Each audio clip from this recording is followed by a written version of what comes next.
Proverbs chapter 27. Finally.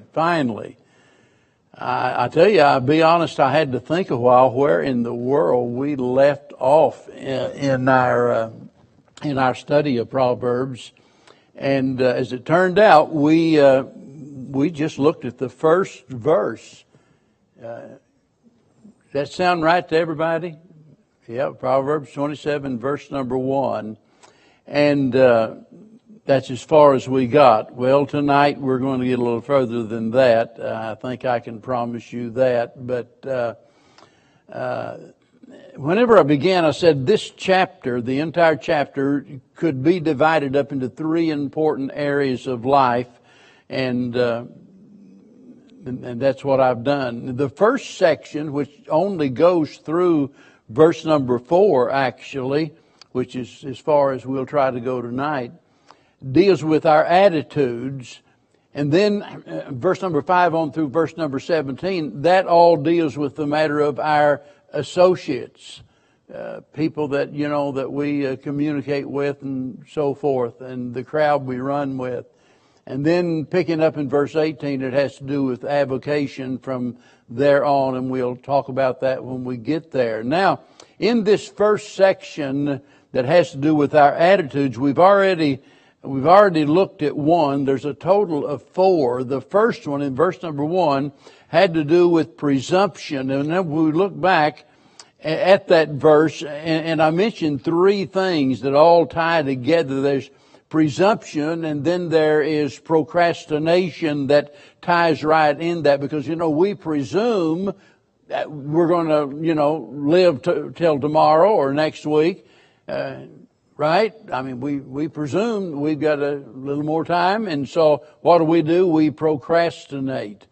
And then I ended up in studying that first verse talking about the fact that something that's often overlooked in this is the matter of pleasure also. Notice how it ends, thou knowest not what a day may bring forth. And we talked about that from the negative connotation. We don't know what a day's going to bring forth, so we better not procrastinate. We better get it done. Bev's a lot better at that than I am. She believes in if there's a job doing, get it done right now. And the older I get, the more I begin to procrastinate and just wait till tomorrow or something. And that's a bad habit to get into.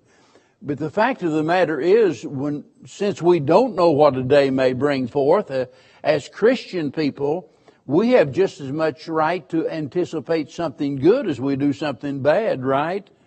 So we've got to be sure that we don't focus all of our attention on the bad things, because there's more than enough good things that we can look at. And believe me, it's a lot more pleasant to live with your focus on the good than it is on the bad. Now tonight, in verse 2, 3, and 4, we see 3 other attitudes. There's pride, there's anger, and envy. And we're going to look at each one of those tonight, beginning in verse 2 with the attitude of pride. Let another man praise thee, and not thine own mouth, a stranger, and not thine own lips. So this is a warning concerning self-exaltation. And boy, I tell you go through the Bible, and it is amazing how much of the Bible deals with this subject of pride. I mean, I can't think of anything more common, and there's a reason for that, because you go all the way back to the time whenever Lucifer was kicked out of heaven as a result of his pride. He wanted to take God's place. He was lifted up with pride because of his beauty. So it's only natural for us to believe that, that maybe the primary sin, the root of all of our other sins, has to do with this matter of pride.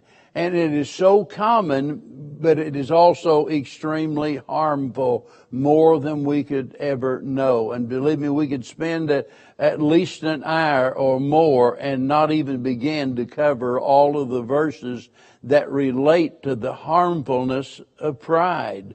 Only by pride comes contention. Just that one verse alone tells us that the entire atmosphere of the church and our homes and society in general would be changed if we could get rid of pride. Now notice here that we are to let another person praise us rather than ourselves. Now certainly we are to do that which is commendable. In other words, we're to live in such a way that to make it easy for other people to commend us on what we've done. And that's all well and good, but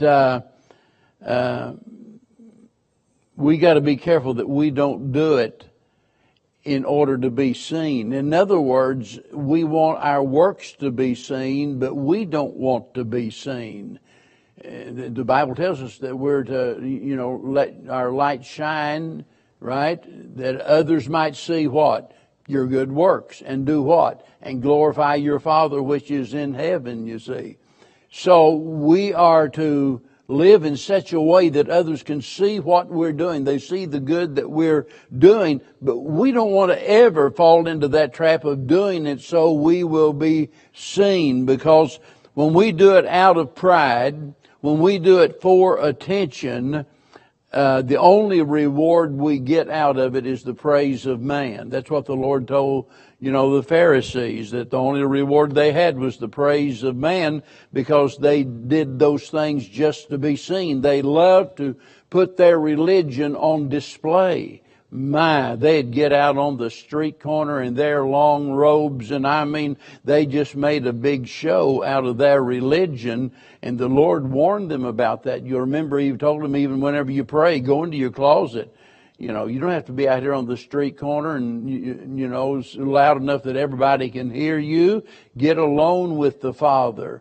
And so we've got to be careful that we don't fall into that trap, because He forbids self-praise, and this is where it really gets personal to each and every one of us. Someone wrote many years ago, said, self-boasting is always a source of weakness as well as a revelation of vanity. In vanity there is no substance, it is idle breath and a foolish vapor.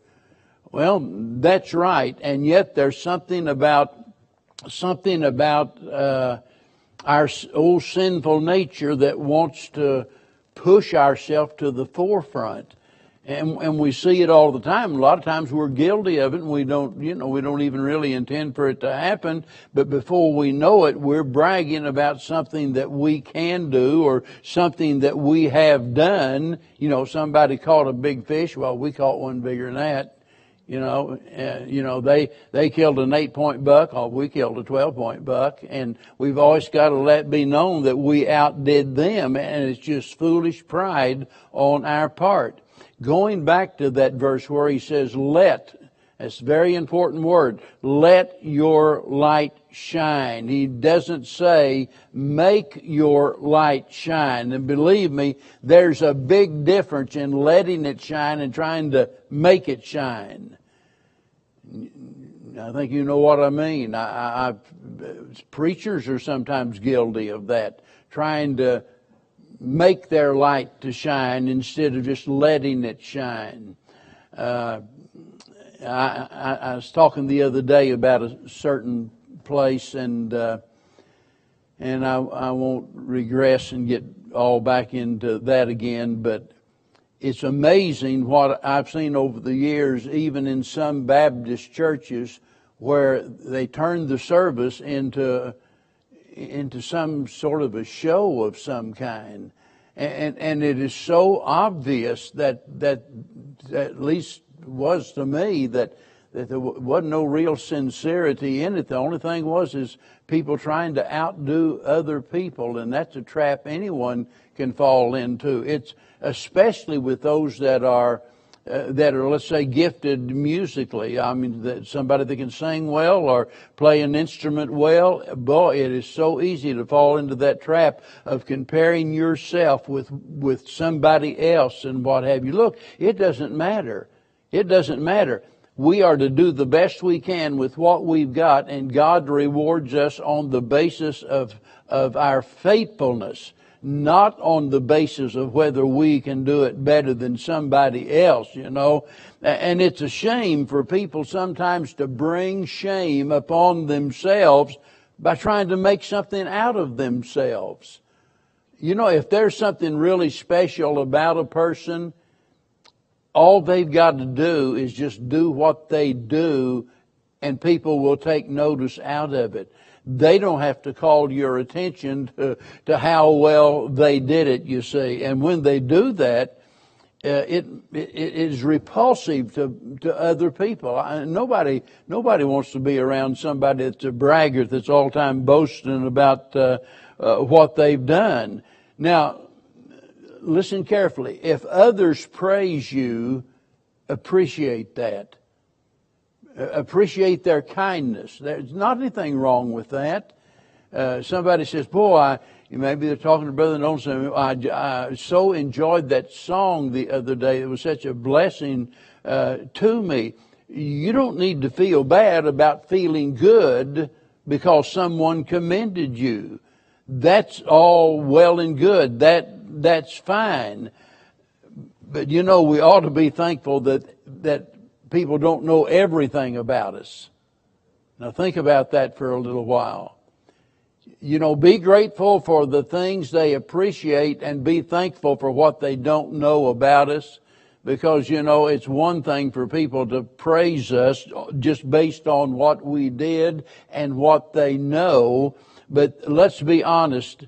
If people knew everything about us, every thought we have, every deed we do, every word we speak, they knew absolutely everything about us, it'd be pretty hard to muster up any praise for, whenever we're like that.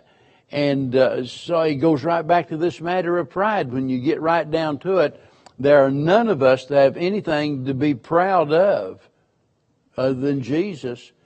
That's why, Paul said, God forbid that I should boast, save in what? The cross.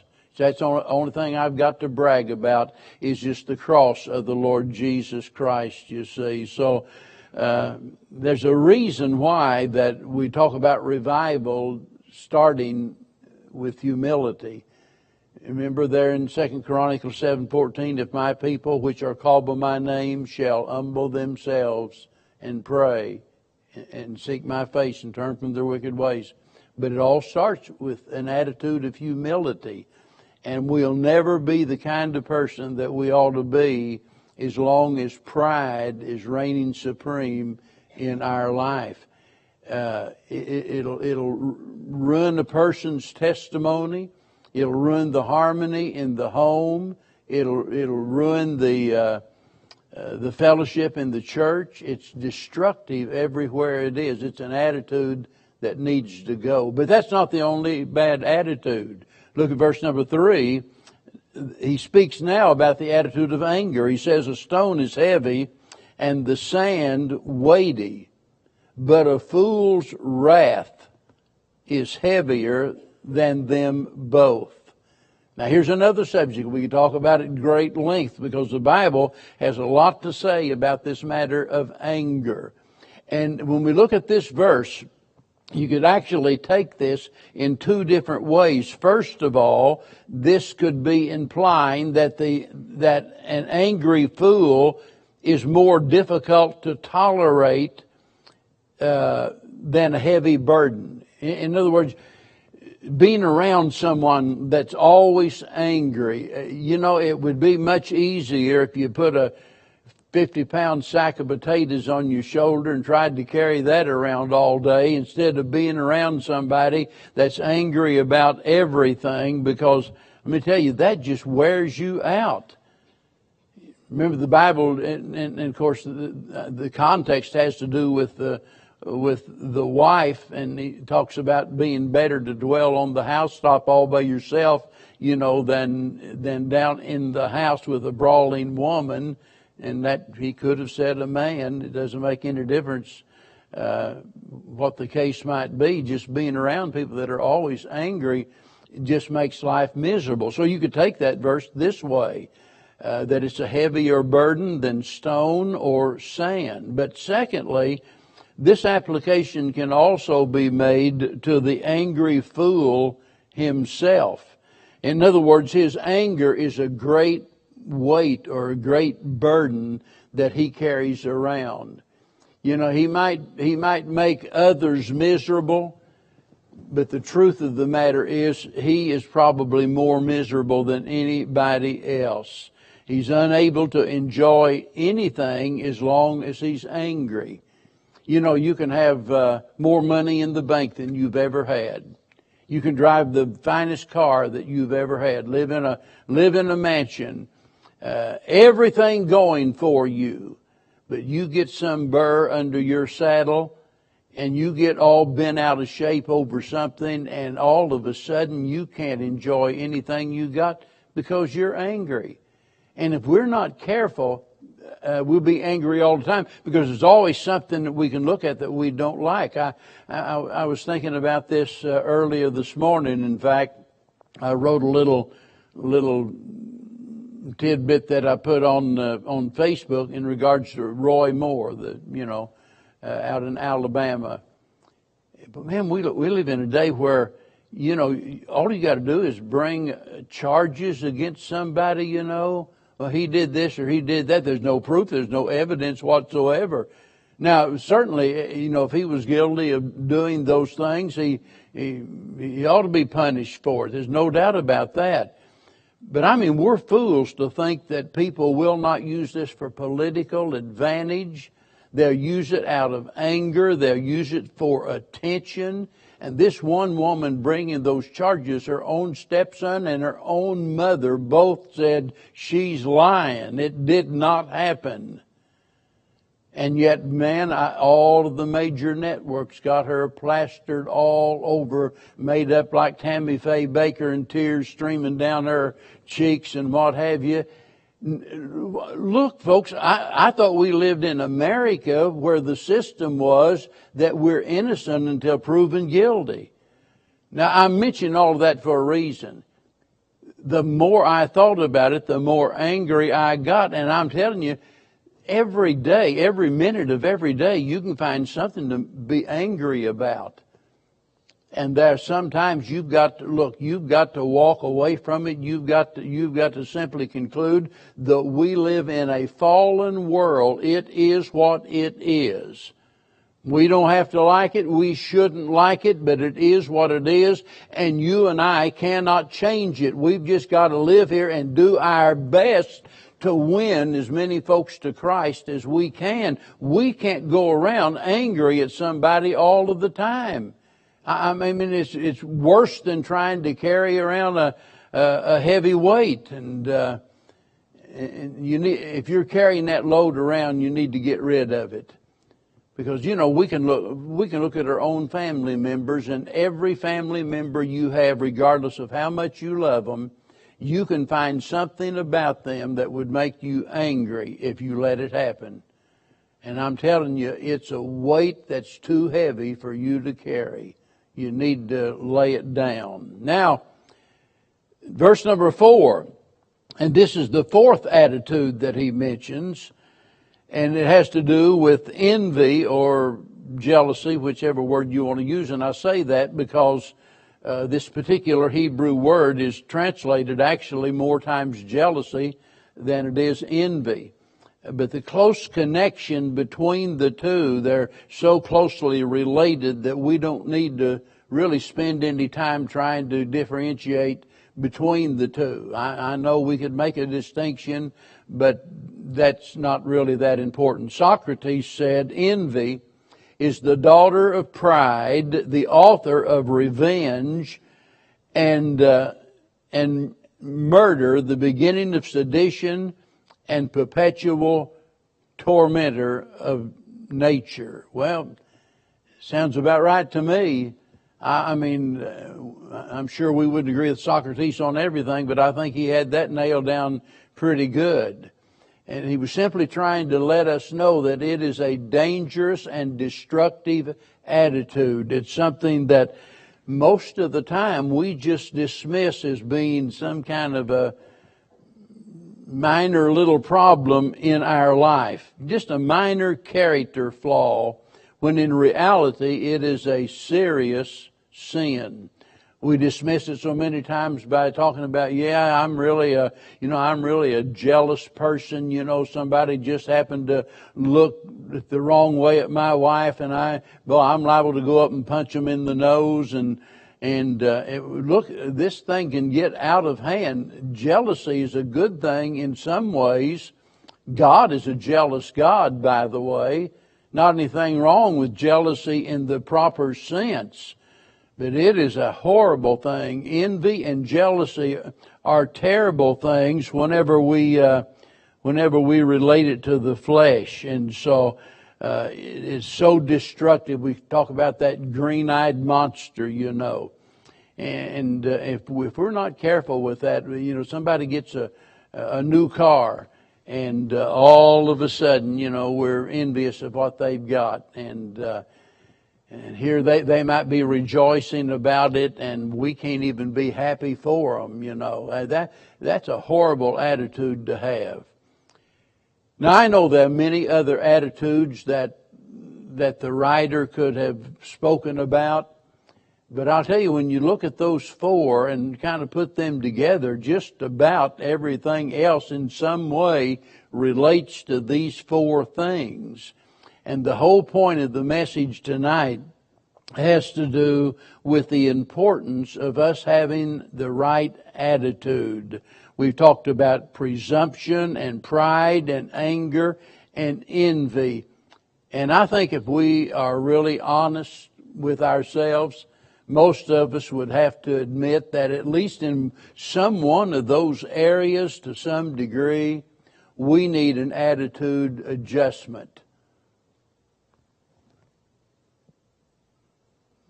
I don't know about you, but every once in a while I find myself more angry than I ought to be, or maybe I find myself, covetous of something, and it happens to all of us. And we have to make these constant adjustments in our life in order to bring our attitude into proper alignment. Somebody said that a bad attitude's like a flat tire. You can't go anywhere till you change it. And that's the way it is with a lot of people. You can probably think of people that have all of the talent in the world. They've got great ability. God could use them mightily, but they've got a stinking attitude, a horrible attitude. And it doesn't make any difference how much ability you've got or how many great opportunities you've got. It makes no difference if you've got a bad attitude. It'll ruin you quicker than anything. So let's assume that we're all going to be honest enough that we're going to look at least one of these four things and admit, I need some adjustment in that area of my life. Something needs to change in my life. And so we acknowledge the fact that a change needs to be made. Now comes the tough part. How do you do it? Because I'm telling you, there's been a lot of times in my life I've had faults and failures in my life and things that, that I wanted to be different. There have been some times I wanted to forgive somebody for something, but at that moment I just, for whatever reason, I couldn't find it within me to forgive them. I should have, but I didn't. I convinced others that I had, but I hadn't. There have even been times that I even convinced myself, I forgave them. Yeah, I put all of that behind me. I'm not going to worry about that anymore. And I was just fooling myself.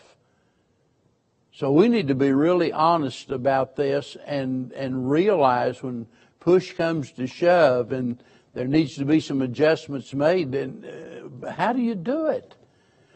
Because I'm telling you, sometimes some of these problems run so deep that you can't just grit your teeth, and set your jaw and determine, I'm going to do it. Because we can't live our life by willpower. We're just not that strong. We need help. So what do? I want to give it to you in a nutshell. Here's what, and it's the same thing for all of us. There's not a different answer for some of us. It's the same for all of us. And that is, we have to get our focus on God and on His attributes. In other words, we have to, as he said in Hebrews chapter 12, be looking unto Jesus, keeping our focus on Him. First of all, we must do that because we're commanded to do that. Whenever you get your eyes off the Lord, that is, if you're not looking unto Jesus each day, if you're not meditating upon Him, spending time with Him, let me tell you, you're backslidden. If you can let a day go by and not open your Bible and read God's Word and not have any time of prayer with the Lord and not give some meditation or thought as to how wonderful the Lord is, it's because you're backslidden. That might be a blow to your ego, but I'm telling you the truth. That's something that we ought to be doing continually, looking unto Jesus. And then verse 3 of that same chapter says, consider Him. And it's by looking at the Lord and keeping our focus on Him, not only does that help us to see our faults, but it helps us to change our activities. 2 Corinthians chapter 3 and verse number 18 speaks about that, where we're changed from glory unto glory. How does that happen? By beholding the Lord. And remember, I've mentioned, I think this Sunday, as beholding the Lord in a glass, that is, as in a mirror, and you're looking at the Lord, and by beholding Him, He says the Spirit changes us. He's the change agent. It's not that we change, we are changed, but we are changed as a result of our focus being on the Lord Jesus Christ. We think about how good He is and how great He is and so forth. And the more we focus on Him, and that's why I've said it 1,000 times probably, the key to everything spiritual is for us to remember who we are and what we have as a result of the person and work of Jesus Christ. If I'm dead and gone and you don't remember anything else I've said, I hope you'll remember that. The key to everything spiritual is remembering who you are and what you have as a result of the person and work of Jesus Christ. Because it makes a difference. It is the factor that changes our attitude. And when our attitude is right, it causes us to grow spiritually. It changes our character. It creates within us courage. It'll cheer your heart. It'll comfort your soul. It'll enable you to conquer temptation in your life. It'll calm your fears. And all of that comes as a result of focusing on Him. It's like that old story about the Stone Mountain, the man that lived in Stone Mountain, that he took on the facial features of the mountain, you know. And we tend to do that. We tend to, take on the attitude of what it is that we're focused on. And keep your focus on Christ, and I'll guarantee you it'll change everything about you. Thank you for being here tonight and praying for these folks that have been mentioned. Anybody have a word before we leave? Something maybe we forgot about? Or